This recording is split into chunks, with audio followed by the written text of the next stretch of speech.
পরমারাধ্য গুরুদেব শ্রী শ্রী ঠাকুরের আতুল চরণে আমার জন্ম জন্মান্তরের প্রণাম নিবেদন করি। উপস্থিত ঋত্বিক মণ্ডলীদের চরণে আমার অন্তরের বিনম্র শ্রদ্ধা এবং প্রণাম নিবেদন করি। বয়োজ্যেষ্ঠ দাদা এবং পূজনীয়া মায়েদের আমার অন্তরের ভালোবাসা জানাই, প্রণাম নিবেদন করি।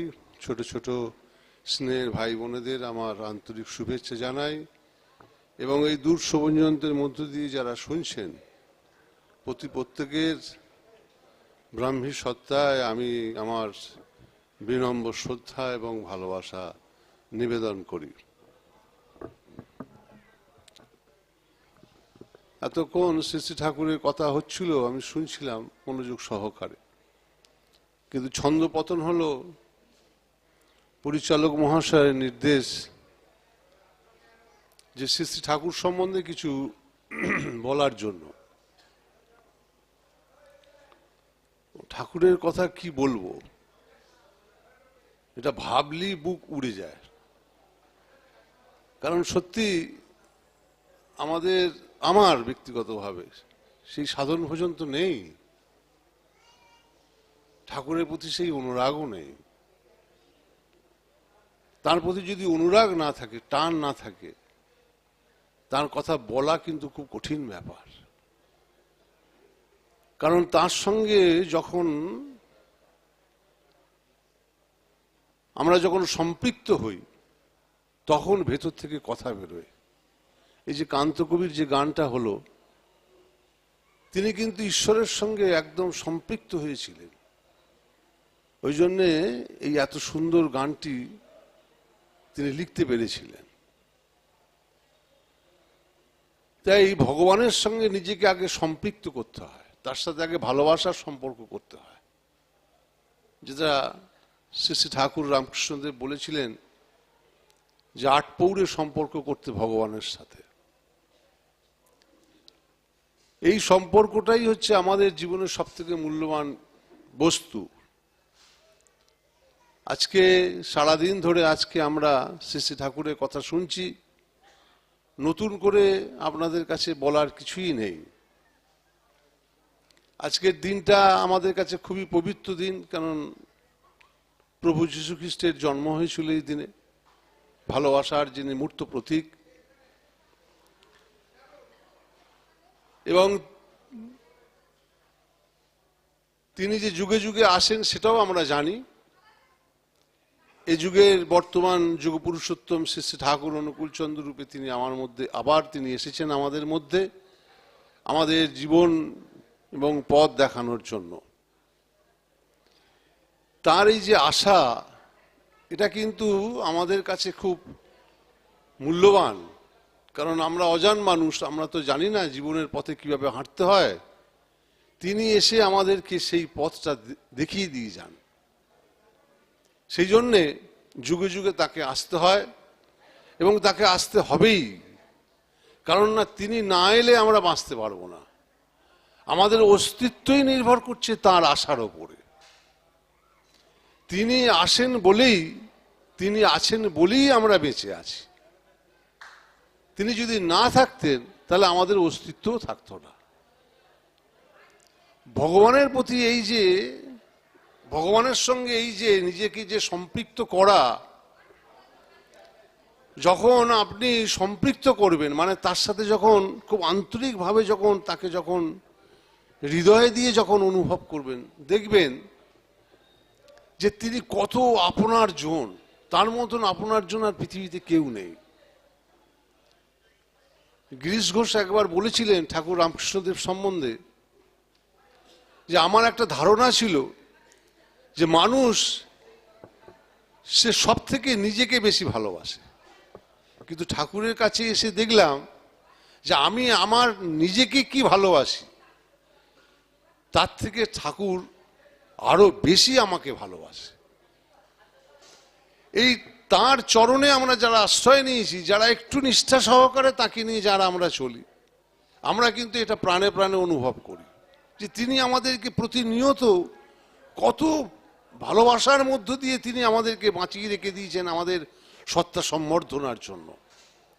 তাই তার যে ভালোবাসার যে অবদান, সে অবদানকে অনুভব করা কিন্তু খুব সৌভাগ্যের বিষয়। আজকে আমরা যারা এখানে উপস্থিত হয়েছি, আমরা প্রত্যেকেই কিন্তু খুব সৌভাগ্যবান ব্যক্তি। কারণ ধর্মের কথা শোনা এ খুব পবিত্র কর্ম, এ সবার দ্বারা এটা হয় না। এখানে সবাই সেটা শুনতে পায় না। ভগবানের কথা শুনতে গেলে সৌভাগ্য নিয়ে আসতে হয়। ঠাকুর রামকৃষ্ণদেবের কাছে বহু মানুষ আসতেন। ঠাকুর রামকৃষ্ণদেব সবাইকে তার কাছে অ্যালাউ করতেন না। তাদেরকে বলতেন, যাও ওই শিব মন্দির আছে, যাও ওখানে মা দাঁড়িয়ে আছে, ভবতারিণী দাঁড়িয়ে আছে, যাও ওখানে গিয়ে দেখে যাও। কারণ তারা ধর্মের কথা শুনতে আসেনি, তারা বিষয়ী। এখানে যারা উপস্থিত আপনারা আছেন, আপনারা কিন্তু ধর্মের কথা, ঈশ্বরের কথা শুনতে এসেছেন, আপনারা বিষয়ী নন। সুতরাং আপনাদের এই যে পবিত্র যে ভাব, এই ভাবের দ্বারা কিন্তু আমি ব্যক্তিগতভাবে অনেকখানি সঞ্জীবিত হচ্ছে। আপনাদেরকে দেখে আমি উদ্বুদ্ধ হচ্ছে, ভগবানের পথে চলার একটা প্রেরণা আপনাদেরকে দেখে আমি পাচ্ছি। এটাই আমার সৌভাগ্য। এই যে উৎসবে এসেছি, এই আশাটা আমার কাছে সৌভাগ্য। এইখানে সাধুসঙ্গ করতে হয়। সাধুসঙ্গ করলে আমাদের অনেক ভুল ত্রুটি বিচ্যুতি কেটে যায়। সাধুসঙ্গ না করলে কিন্তু এই জিনিসটা কাটে না। তো আমাদের পূর্ববর্তী বক্তা শুদ্ধ মঙ্গল মান্নাদা শ্রী শ্রী ঠাকুরের একটি বাণী বলেছেন। ওই বাণীটা আমি একটু সংশোধন করি। উনি বলেছিলেন যে, অনুরাগের বাতি যার নয়ন কোণে জ্বলেছে, সর্বস্ব ত্যাগিয়া গুরুকে দাঁড় করিয়েছে। পরবর্তীকালে শ্রী শ্রী ঠাকুর বলেছিলেন যে, অনুরাগের বাতি যার নয়ন কোণে জ্বলেছে, সর্বস্ব না ত্যাগিয়া গুরুকে সার করেছে। শ্রী শ্রী ঠাকুরের আদর্শটাই হচ্ছে তাই, যে কাউকে তোমার ত্যাগ করার দরকার নেই, তুমি যেমন আছো তেমন থাকো, শুধু আমাকে মুখ্য করে চলো। ঠাকুরকে প্রশ্ন করা হয়েছিল যে, ঠাকুর, শ্রী শ্রী ঠাকুর রামকৃষ্ণদেব বলেছিলেন যে, ব্রহ্মজ্ঞান আঁচলে বেঁধে সংসার করিস, তোকে আর চিন্তা করতে হবে না। তো ঠাকুর, ব্রহ্মজ্ঞান লাভ করতে করতেই তো আমার এখন লক্ষ লক্ষ কোটি কোটি জন্ম কেটে যাবে, তাহলে আমি সংসার করব কি করে? তখন ঠাকুর বলেছিলেন, ওরে, ব্রহ্মজ্ঞান মানে কি জানিস? ব্রহ্মজ্ঞান মানে হচ্ছে ইষ্ট স্বার্থ প্রতিষ্ঠা। তোর আঁচলে ইষ্ট স্বার্থ প্রতিষ্ঠাকে বেঁধে ফেলা। একবার যা কিছু কাজ করবি, ওই সব কাজের মধ্যে ইষ্টগুরুর স্বার্থ রক্ষা তোমাকে দেখতে হবে। সেই জন্য ঠাকুর বলেছিলেন যে, ইষ্টগুরুর স্বার্থ রক্ষা প্রাণ গেলেও তুই ছাড়িস না, সব পাপেতেই তান পাবি তুই, ঋষির বাণী ভুলিস না। তাই ইষ্টগুরুর স্বার্থ রক্ষাটাই হচ্ছে আমাদের জীবনের লক্ষ্য। আর ইষ্টগুরুর স্বার্থ রক্ষা যখন আমরা করতে যাব, তখন কাউকে তো ত্যাগ করার দরকার নেই। সবাইকে নিয়ে আমাদের চলতে হবে, সবাইকে নিয়ে। সবকে, ভগবান রামচন্দ্র একটা কথা বলেছিলেন, কবিরের দোহার মধ্যে আমরা পাই যে, সবসে লিজিয়ে সবসে কিজিয়ে সবসে রসিয়ে কাম, হাজি হাজি করতে রাহো আপনা বইটা ঠাম। তুমি তোমার নিজত্ব হারিয়ে কাউকে খুশি করতে যেও না। ঠাকুর সত্যানুসরণে বলেছিলেন, তুমি তোমার আদর্শের উপর দাঁড়িয়ে, আদর্শকে অটুট রেখে তুমি গোটা জগৎটাকে নিয়ে তুমি চলো। তাতে করে দেখবে জগৎ সন্তুষ্ট হবে তোমাকে পেয়ে, জগৎ তোমাকে পেয়ে আনন্দিত হবে, তোমার জীবনটা সুন্দর হয়ে উঠবে। আমরা যে এই পৃথিবীতে এসেছি, আমাদের জীবনের উদ্দেশ্য কি? শ্রী শ্রী ঠাকুর বলেছিলেন যে, তোমার জীবনের উদ্দেশ্য হচ্ছে ঈশ্বর লাভ। আর এই ঈশ্বর লাভ মানে ঈশ্বরকে আপ্তিকরণ করা, তাকে পাওয়া, নিজের মতন করে পাওয়া, তাকে আমার চরিত্রের মধ্যে ইনভাইভ করা। আমি একবারে ডিটো ঠাকুরের মতন হয়ে যাব। তার চরিত্র, তার আচরণ, তিনি যেভাবে আমাকে চলতে বলেছেন সেইভাবে চলে ঠিক তার মতন করে হব। এই ঈশ্বর লাভটাই হচ্ছে আমাদের জীবনের মুখ্য উদ্দেশ্য। আমরা অনেক বড় বড় পণ্ডিত ব্যক্তিরা আছি যাদের এই কনসেপশনটা আমাদের নেই। সাহিত্য সম্রাট বঙ্কিমচন্দ্র চট্টোপাধ্যায়কে যখন ঠাকুর রামকৃষ্ণদেব জিজ্ঞাসা করেছিলেন যে, হ্যাঁ গো, জীবনের উদ্দেশ্য কি গো? বলেছিল, কেন ঠাকুর, আহার নিদ্রা মৈথুন। তখন বলেছিলেন, ছি ছি ছি ছি ছি, তোমার মতন একজন এত বড় পণ্ডিত, সে কিনা বলে জীবনের উদ্দেশ্য আহার নিদ্রা মৈথুন। ওগো, জীবনের উদ্দেশ্য হচ্ছে ঈশ্বরকে লাভ করা।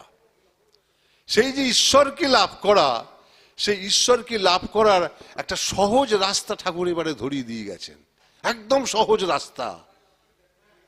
আমরা কিন্তু এটা আমাদের মাথার মধ্যে ধরি না। ঠাকুর বলেছিলেন যে এবারে পরম পিতার দয়ায় আমি যেটা দিয়ে গেলাম সেটা হচ্ছে পরম পিতার দয়ার পরম অবদান, সেটা হচ্ছে সস্তয়নী ব্রত। এই সস্তয়নী ব্রতটা হচ্ছে ঈশ্বর লাভের সোপান, সিঁড়ি। ঈশ্বরকে লাভ করতে গেলে তো সিঁড়ি ভেঙে ভেঙে উঠতে হয়। সস্তয়নী বিধিটা হচ্ছে সেই সিঁড়ি যাকে অবলম্বন করে আমাকে ঈশ্বরকে আমি লাভ করতে পারবো। তার যে পঞ্চনীতি আছে, সেই পঞ্চনীতিগুলো যদি আমরা ঠিক ঠিকভাবে পরিপালন করি তাহলে কিন্তু আমাদের উন্নতি হবেই কি হবে। সেই জন্য আপনাদের কাছে আমার বিনীত অনুরোধ, যারা আপনারা শ্রী শ্রী ঠাকুরের চরণে আশ্রয় নিয়েছেন অন্তত, এবং দীর্ঘদিন ধরে শ্রী শ্রী ঠাকুরকে নিয়ে চলছেন, তারা যত তাড়াতাড়ি সম্ভব সস্তয়নী ব্রতটা গ্রহণ করুন। ঠাকুর বলেছিলেন সস্তয়নী নেয় না, উন্নতিতে চড়ে না। যারা সস্তয়নী ব্রত নিয়ে নিষ্ঠা সহকারে পরিপালন করছেন তারা তো মহা ভাগ্যবান, তারা ঈশ্বর লাভের দিকে আস্তে আস্তে এগুচ্ছেন। যারা এখনো নেননি তাদের কাছে আমার বিনীত অনুরোধ, তারাও এই সস্তয়নী ব্রতটা নিয়ে নিষ্ঠা সহকারে ঠাকুরকে নিয়ে এগিয়ে চলুন। তাহলে বুঝতে পারবেন যে সত্যি ঈশ্বর লাভের যে সোপান, যে সস্তয়নী ব্রত, এটা কিন্তু আমরা ভালোভাবে বুঝতে পারবো। এই সস্তয়নী ব্রতটাকে নিয়ে আলোচনা করা বা ধ্যান ধারণা করার একান্ত দরকার। কারণ আমাদের জীবন চলনার ক্ষেত্রে এই ব্রতটা অত্যন্ত জরুরি। কিন্তু সেই বিষয়টা নিয়ে আলোচনা করতে গেলে অনেক দীর্ঘ হয়ে যাবে, এত দীর্ঘ সময়ের আলোচনা করাটাও উচিত নয়। সারাদিন ধরে আজকে শ্রী শ্রী ঠাকুরকে নিয়ে নানা রকম আলোচনা হয়েছে। তবে আপনাদের কাছে একটাই বিনীত অনুরোধ, অন্তত ঠাকুরকে আন্তরিকভাবে ভালোবাসুন, এবং ভালোবাসার মধ্যে দিয়ে যদি চলেন তখন দেখবেন কোনো কিছুকেই কঠিন মনে হচ্ছে না। তখন দেখবেন জীবন অনেক সহজ, অনেক সুন্দর হয়ে উঠবে। এবং ঠাকুরের কাছে আমি এই প্রার্থনাই করি যে আপনারা সবাই ভালো থাকুন, সুস্থ থাকুন, এবং এখানকার যারা গুরু ভাইরা যে অক্লান্ত পরিশ্রম করে আজকের এই যে একটা মাঙ্গলিক যজ্ঞের যে আয়োজন তারা করেছেন, এই জন্য তাদেরকে আন্তরিকভাবে ধন্যবাদ জানাই। আর শ্রী শ্রী ঠাকুরকে নিয়ে তো অনেক কথাই হয়েছে, সুতরাং দীর্ঘায়িত করে কোনো লাভ নেই। এরপরে যেটুকু ফাঁক ফোকর থাকবে, আমাদের পরিচালক মহাশয় আছেন, তিনি সুন্দর করে সেই ফাঁক ফোকরগুলো ভরাট করে আজকের এই মাঙ্গলিক অনুষ্ঠান তিনি শেষ করে দেবেন। সবাইকে আমার আন্তরিক ধন্যবাদ জানাই। সবাই ভালো থাকবেন, সুস্থ থাকবেন। হ্যাঁ, ঠাকুরকে খুব করে আঁকুর মাকুর করে ঠাকুরকে ধরুন। ঠাকুরকে ভালোবাসা ছাড়া আমাদের জীবনের আর কিচ্ছু রাস্তা নেই। তিনিই হচ্ছেন আমাদের জীবনের একমাত্র রাস্তা। তাই সব কিছু ছেড়ে ঠাকুরকে খুব করে ভালোবাসুন, এটাই হচ্ছে একমাত্র আমাদের জীবনের লক্ষ্য।